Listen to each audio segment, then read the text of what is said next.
Hi everyone, I'm Casey Williams. To say Mitsubishi has its challenges would be an understatement.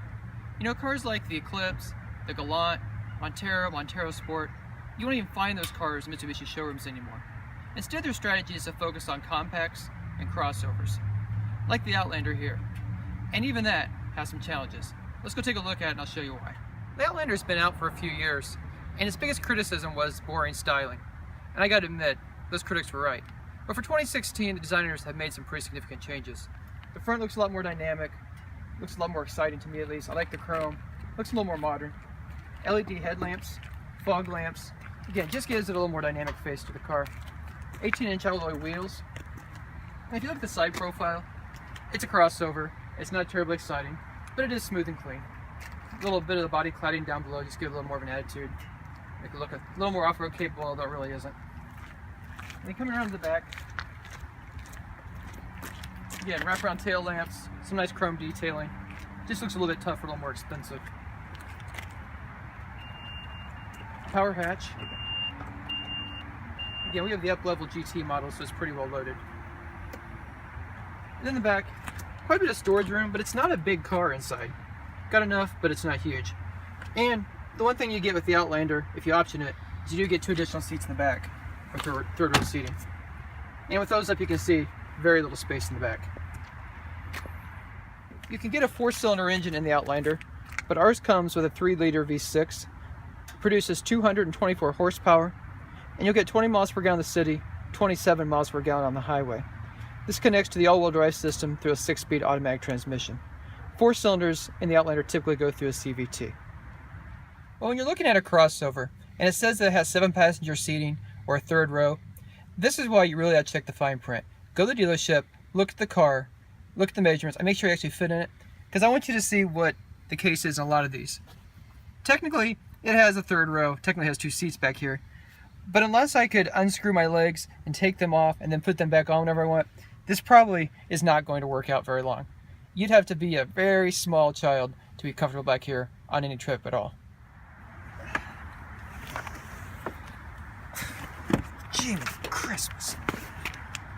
That's why you check the fine print. Well, now that I've finally gotten out of the back seat and back up to the front, there's actually quite a bit to like up here.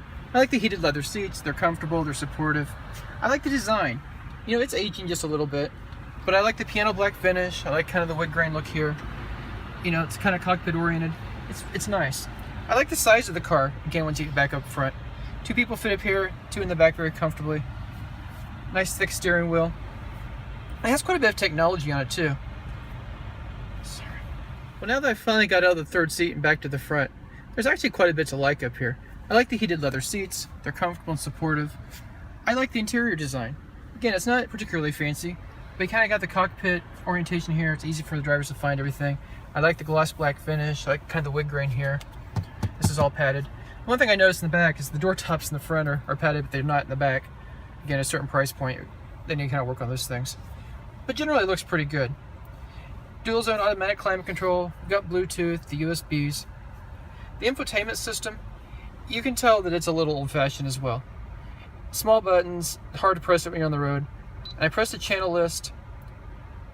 If there's a direct tune, I haven't found it yet, and it's not swipe screen like most of them are today. So you end up going through page at a time to get all the way through. Or you turn this, and it doesn't scroll particularly quickly either. It kind of queues up. So that could use some work. But it has all the functionality, it has all the features that you would expect in a car like this. Some of the safety technology. First of all, start with the all-wheel drive system. You can adjust it for normal, snow. You can also lock it in, or you can configure the vehicle for eco to save fuel economy. And the safety tech, this has the forward collision mitigation system, lane departure warning system, and adaptive cruise control. So a fairly full range of safety technology to be expected on a crossover like this.